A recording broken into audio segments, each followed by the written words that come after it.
All right, we're back with the analog clock. Remember, our objective is to tell time to the nearest 5 minutes. So each number on the clock represents how many minutes? Yes, 5 minutes. How many fives does it take to get all the way around the clock? Let's count together. 1 5, 2 5s, 3 5s, 4 5s, 5 5s, 6 5s, 7 5s, 8 5s, 9 5s, 10 5s, 11 5s, 12 5s. Yep, so we're going to count the minutes around the clock by fives. All right, 0 minutes, 5, 10, 15, 20, 25 minutes, 30 minutes, 35, 40, 45, 50, 55, 60 minutes. Awesome. So when we get to the 12, it's 60 minutes later. 1 hour equals 60 minutes. So we can say it's a new hour. So now let's show some times with our clocks. We're going to show 4:05 on our clocks. So if you have a clock that you can practice with, I want you to set your clock to 4:05. Okay? How many minutes?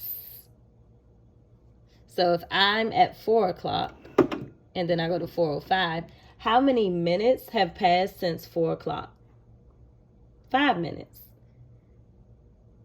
We can say time like this, 4:05, and we can write it like this. I'm going to write it on this side right here. We can write it like this, 4:05. Okay, make my 4 look better. All right, so we're going to continue to move the minute hand around the clock.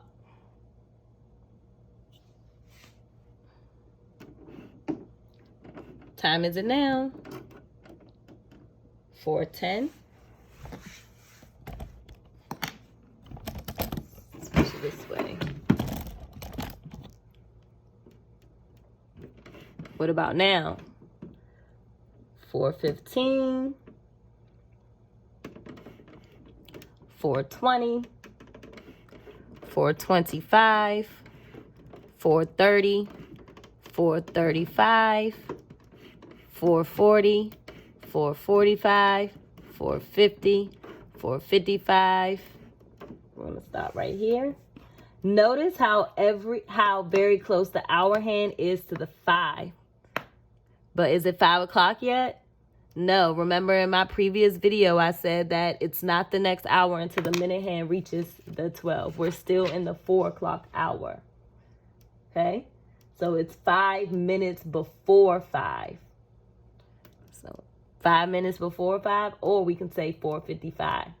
So the hour hand takes a full hour to move from one number to the next.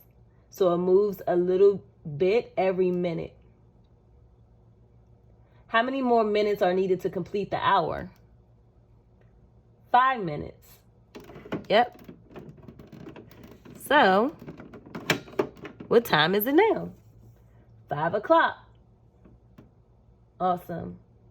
So we're going to read some more time. So,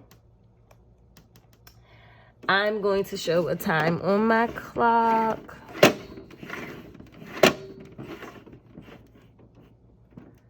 All right. What time is it?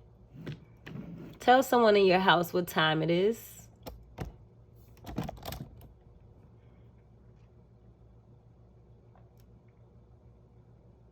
All right. You might have noticed that the hour hand is after the 7 and the minute hand is on the 7. So to figure that out, we can count by fives. 5, 10, 15, 20, 25, 30, 35. So we know that 7 is 35. Yep. The hour hand is past the 7. We know that the 6 represents 30. So 5 minutes later is 35. So it is 7:35. Awesome. We can write 7:35 like this. 7:35. Let's continue to practice telling time.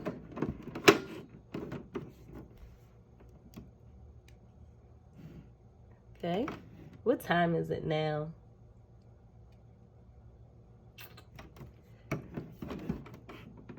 Oops, sorry, go back. The hour hand is on the 8, so we're in the 8 o'clock hour. The minute hand is on the 2. 2 stands for 10 in minutes, so it's 8:10.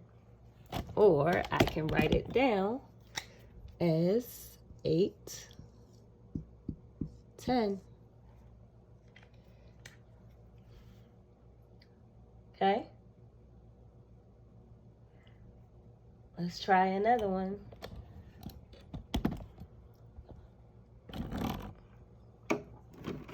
Going to move the hour and the minutes hand. So now I'm at, what time is it?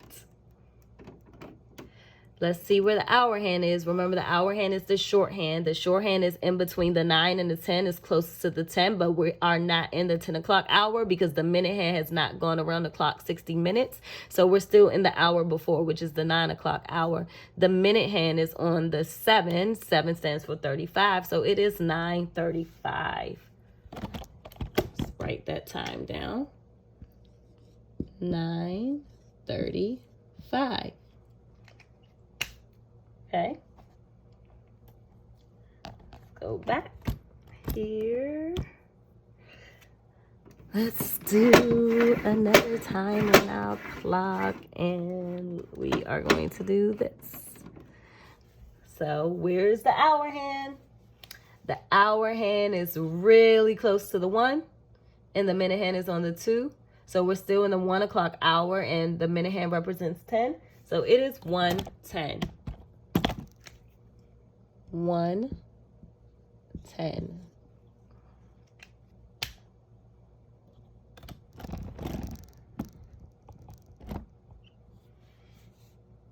All right.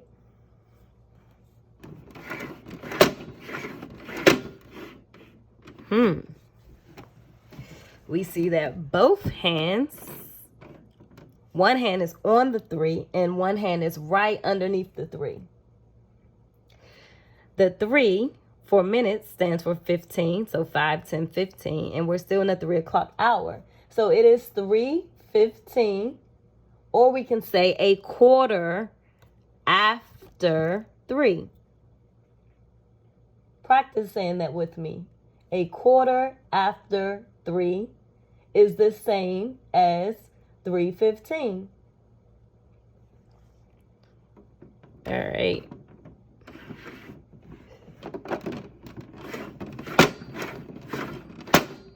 Let's do,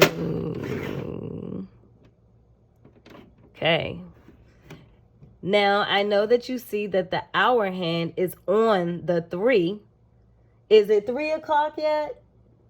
No, it's not 3 o'clock yet. Remember, the minute hand has to move around the clock a full 60 minutes for us to be in the 3 o'clock hour. It has yet to do that. It's still in the 2 o'clock hour because the minute hand is on the 10, and 10 represents 50. So what time is it? 2:50. You can write that right here, 2:50. Awesome job. So we're going to solve, before I let you go, we're going to solve a read your right problem. Make sure, back this up some so you can see. So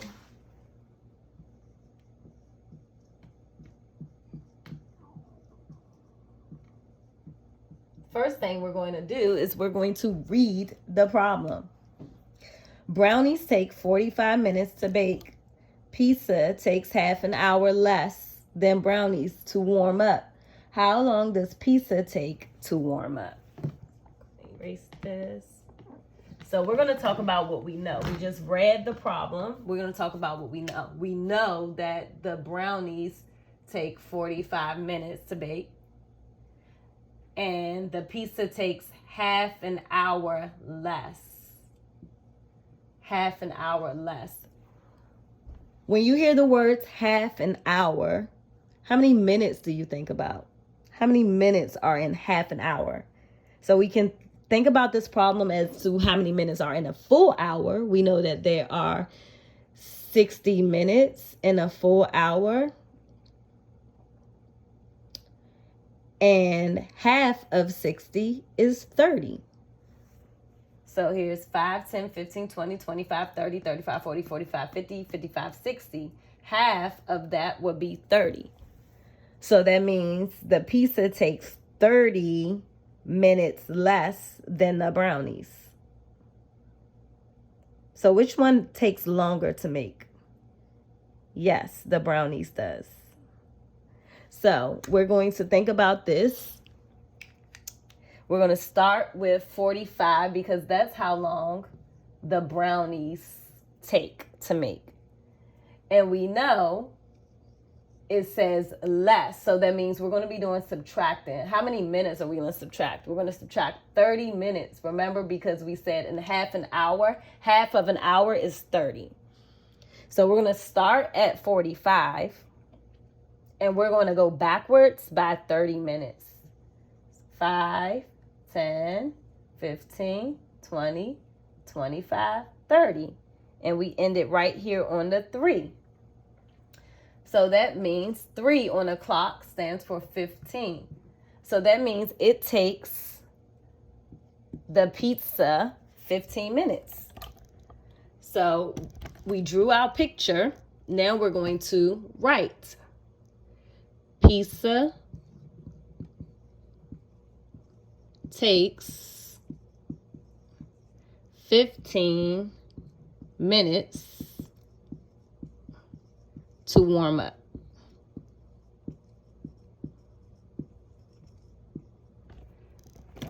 Got it? And that concludes our read, draw, write problem. I want you to practice using an analog clock to tell time and have additional practice with writing time and deciding what time it is by completing your problem set and your exit ticket on our second grade Instagram page. Enjoy the rest of your day.